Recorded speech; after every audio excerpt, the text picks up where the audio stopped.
Sadhya Trust for Social Development, an inclusive space for every child. ನನ್ನ ಹೆಸರು doctor P C Naganur ಅಂಥೇಳಿ. ನಾನು retired university professor. ನನಗೆ ಇಬ್ಬರು ಮಕ್ಕಳು.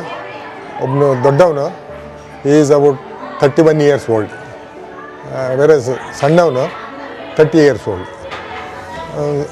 ದೊಡ್ಡವನು ಚೆನ್ನಾಗಿದ್ದಾನೆ, ಸಣ್ಣವನು ಮಾತ್ರ ಕಣ್ಣು ಕಾಣಿಸಲ್ಲ, ಟೋಟಲಿ ಬ್ಲೈಂಡ್, ಮಾತಾಡ್ಲಿಕ್ಕೆ ಬರೋದಿಲ್ಲ, mentally retarded.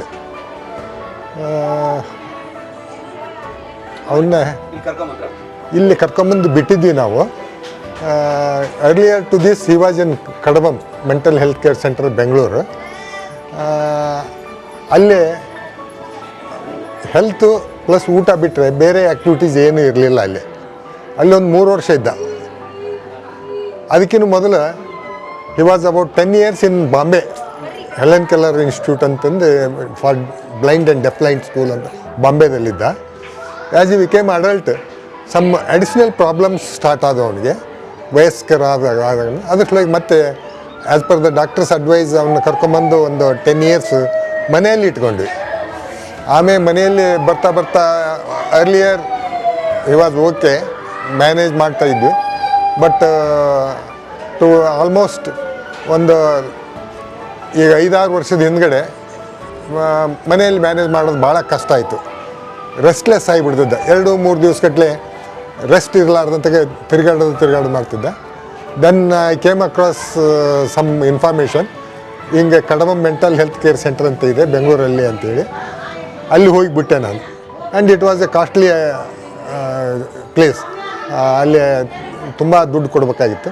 At the same time ಆರೋಗ್ಯ ಮತ್ತು ಊಟ ಬಿಟ್ಬಿಟ್ರೆ ಬೇರೆ ಆ್ಯಕ್ಟಿವಿಟೀಸ್ ಅವನಿಗೆ ಏನೂ ಇರಲಿಲ್ಲ.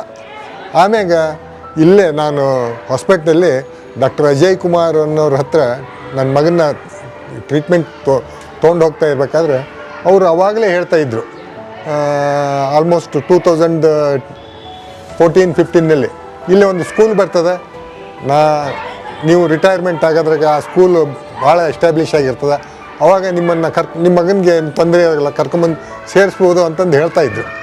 ಬಟ್ 19 ಅನ್ನೋದ್ರಾಗೆ ಅವನು ಮ್ಯಾನೇಜ್ ಮಾಡಲಿಕ್ಕೆ ಕಡಬಮ್ಮನ ಹಾಕಿದ್ದೆ. ಆಮೇಲೆ ಸೈಮಲ್ಟೇನಿಯಸ್ಲಿ ನಾನು ಮೇಡಮ್ ಅವ್ರ ಕಾಂಟ್ಯಾಕ್ಟ್ನೇ ಬಂದೆ. ಅವರು ಸಾಕಷ್ಟು ಸರಿ ಕರ್ಕೊಂಬನ್ನಿ ಸರ್, ನಾವು ನಿಮ್ಮ ಮಗನ ನೋಡ್ಕೊತೀವಿ ಅಂತ ಹೇಳಿದರು. When I got retired from the service in 2022 ಅವನ್ನ ಕರ್ಕೊಂಬಂದೆ.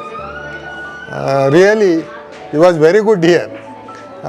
ಅಲ್ಲೇ ಬೆಂಗಳೂರಲ್ಲಿ ಇರ್ಬೇಕಾದ್ರೆ ತುಂಬ ಮೆಡಿಸಿನ್ ಇತ್ತು. ಇಲ್ಲಿ ಬಂದಮೇಲೆ ಮೆಡಿಸಿನ್ ಡಾಕ್ಟರ್ ಸುಹಾಸ್ ಅಂತ ಏನು ಎಟ್ ಪ್ರೆಸೆಂಟ್ ನಾವು ಟ್ರೀಟ್ಮೆಂಟ್ ತೊಗೊತಿದ್ವಲ್ಲ, ಅಲ್ಲೇ ಅವರು ಡ್ರಾಸ್ಟಿಕಲಿ ರಿಡ್ಯೂಸ್ ಮಾಡಿದರು.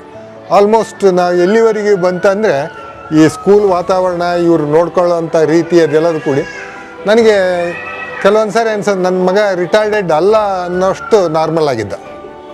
ಬಟ್ ಡಾಕ್ಟ್ರನ್ನ ಮತ್ತು ಮೇಡಮ್ ಅವ್ರ ಹತ್ರ, ಆರತಿ ಮೇಡಮ್ ಅವ್ರ ಹತ್ರ ನಾನು ಹಿಂಗೆ ಡಿಸ್ಕಸ್ ಮಾಡ್ತೀವಿ. ಅವ್ರು ಹೇಳಿದ್ರು ನನಗೆ, ಇಲ್ಲ ಸರ್ ಅದು ರಿಟಾರ್ಡೇಷನ್ ವೇರಿಯೇಷನ್ ಆಗ್ತಾ ಇರ್ತದೆ, ಹಿ ಹ್ಯಾಸ್ ಗಾಟ್ ರಿಟಾರ್ಡೇಷನ್ ಅಂತ. ಬಟ್ ಅನ್ಫಾರ್ಚುನೇಟ್ಲಿ ಏನಾಯ್ತಂದರೆ 2025 ಏಪ್ರಿಲ್ ಸುಮಾರಿಗೆ ಸ್ವಲ್ಪ ಇಲ್ಲೇ 15 ದಿವಸಕ್ಕೊಮ್ಮೆ 20 ದಿವಸಕ್ಕೊಮ್ಮೆ ಸ್ವಲ್ಪ ಡಿಸ್ಟರ್ಬ್ ಆಗ್ಲಿಕ್ಕೆ ಹತ್ತಿದ. ನನಗೆ ಒಂದು ಸ್ವಲ್ಪ ಸಂಶಯ ಬರ್ಲಿಕ್ಕೆ ಏನೋ ಇವನು ಡಿಸ್ಟರ್ಬ್ ಅಂದರೆ ಯಾರಿಗೂ ಇವನು ತೊಂದರೆ ಮಾಡ್ತಾ ಇರಲಿಲ್ಲ, ಏನೂ ಉದ್ದೇಶ ಇರಲಂತ ಬರೀ ತಿರ್ಗೋದು. ಹಾಗಾಗಿ ಒಂದು 2-3 ಸರಿ ಹಿಂಗೆ ಡಿಸ್ಟರ್ಬ್ ಆದಮೇಲೆ ಒನ್ ಡೇ ಅವನು ಬಾತ್ರೂಮ್ನಲ್ಲಿ ಪಿಟ್ಸ್ ಬಂದು ನೈಟ್ ಬಿದ್ದುಬಿಟ್ಟ. ಆಮೇಲೆ ಮತ್ತೆ ನಾನು ಐತಲ್ಲ ಅವ್ನಿಗೆ ಏನೇನೋ ಹೆಲ್ತ್ ಪ್ರಾಬ್ಲಮ್ ಅದು, ಮತ್ತೆ ಹೋಗಿ ಬೆಂಗಳೂರಿಗೆ ಮತ್ತೆ ಕಡಬಮ್ ಇದರ ಸೇರಿಸಿದ್ದೀನಿ. ನಾವು he has become all right. ಆಗಸ್ಟ್ನಿಂದ ಇಲ್ಲಿವರೆಗೆ ಟ್ರೀಟ್ಮೆಂಟ್ ಆಗಿದೆ. Again I want to bring him here. ಇದು ಹೊರಗಿನ ಜಗತ್ತಿಗೆ ಗೊತ್ತಿರಲಾರ್ದಂಥ ಏರಿಯಾ ಇದು. ಬಿಕಾಸ್ ಜನ ನೋಡ್ತಾ ಇದ್ದಾರೆ ಅಷ್ಟೇ ಹೊರತಾಗಿ how these people are maintaining ಅನ್ನೋದು ಅವರಿಗೆ ಗೊತ್ತಿಲ್ಲ.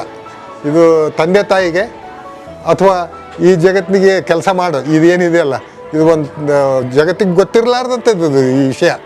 ಸುಮ್ಮನೆ ಜನರಿಗೆ ಏನು ಅನ್ನಿಸ್ತದೆ, ಮಕ್ಳಿಗೆ ಕಣ್ಣು ಕಾಣಾಗಲ್ಲ, ಮಕ್ಳಿಗೆ ಮಾತು ಬರೋದಿಲ್ಲ, ಮಕ್ಳಿಗೆ ಬುದ್ಧಿ ಇಲ್ಲ ಅಂತ ಅಷ್ಟೇ ತಿಳ್ಕೊತಾರೆ ಹೊರತಾಗಿ ಅವ್ರನ್ನೂ ಒಬ್ಬರು ಮನುಷ್ಯರು ಮಾಡಬೇಕು ಅಂತ ಅನ್ನೋ ಉದ್ದೇಶ ಮೇಡಮ್ ಅವ್ರದ್ದು ಅಥವಾ ಇಲ್ಲಿ ಈ ಸ್ಕೂಲ್ನಲ್ಲಿ ನಡೀತಿದೆಯಲ್ಲ ಜನರಿಗೆ ಗೊತ್ತಿಲ್ಲ.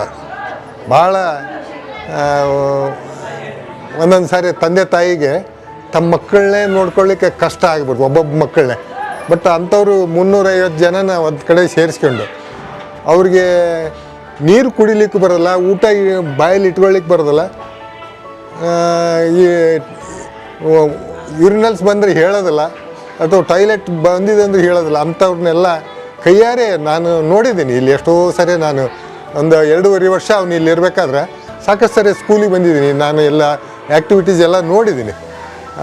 ನಿಜವಾಗ್ಲೂ ಇವರು ದೊಡ್ಡ ಕಾರ್ಯ, ಇವರು ಸಮಾಜಕ್ಕೆ ಇವ್ರ ಕೊಡುಗೆ ನನಗನ್ಸಿಮಟ್ಟಿಗೆ ಯಾವುದೇ ಮಹತ್ವ ಕಾರ್ಯಕ್ಕಿಂತಲೂ ಕಡಿಮೆ ಏನಿಲ್ಲ ಅನ್ನೋದು ನಂದಿದೆ. ಆಮೇಲೆ I am very much impressed by the school environment and attitude. ಯಾರೊಬ್ಬ ಟೀಚರ್ಸ್ ಆಯಿತು ಅಥವಾ ಕೆಲಸ ಮಾಡೋರಾಯಿತು ಜೋರು ಧ್ವನಿಯಿಂದ, ಅಂದರೆ ಜೋರು ಧ್ವನಿ ಅಂದರೆ ಮಕ್ಕಳಿಗೆ ಕೇಳಿಸ್ಲಿಲ್ಲ ಅಥವಾ ಮಕ್ಕಳು ಅಟೆನ್ಷನ್ ಡ್ರಾ ಮಾಡಲಿಕ್ಕೆ ಏನಾದರೂ ಜೋರು ಧ್ವನಿ ಮಾಡುವುದು ಹೊರತಾಗಿ ಹೃದಯದಿಂದ ಅವ್ರು ಎಂದೂ ಸಿಟ್ಟಾಗಿ ಆ ಮಕ್ಕಳು ಬೇಸರ ಮಾಡಿಕೊಂಡು ಮಾಡಿದ್ದನ್ನು ನಾನು ನೋಡಲಿಲ್ಲ. ದೊಡ್ಡ ಇವರೊಂದು ಸರ್ವೀಸ್ ಮಾಡ್ತಾಯಿದ್ದಾರೆ. ಇಂಥವ್ರಿಗೆ ಸಮಾಜ, ಸರ್ಕಾರ ಮತ್ತು ನಮ್ಮಂಥ ಪೇರೆಂಟ್ಸನ್ನು ಸಹಿತ ಸಾಧ್ಯ ಆದಷ್ಟು ಇವ್ರಿಗೆ ಸಹಾಯ ಮಾಡಬೇಕು, ಇವ್ರ ಜೊತೆಗೆ ನಾವು ಕೆಲಸ ಮಾಡಬೇಕು ಅನ್ನೋದು ನನ್ನ ಮನದಾಳದ ಮಾತು. ಇಷ್ಟು ಹೇಳಿ ನಾನು 2 ಮಾತು.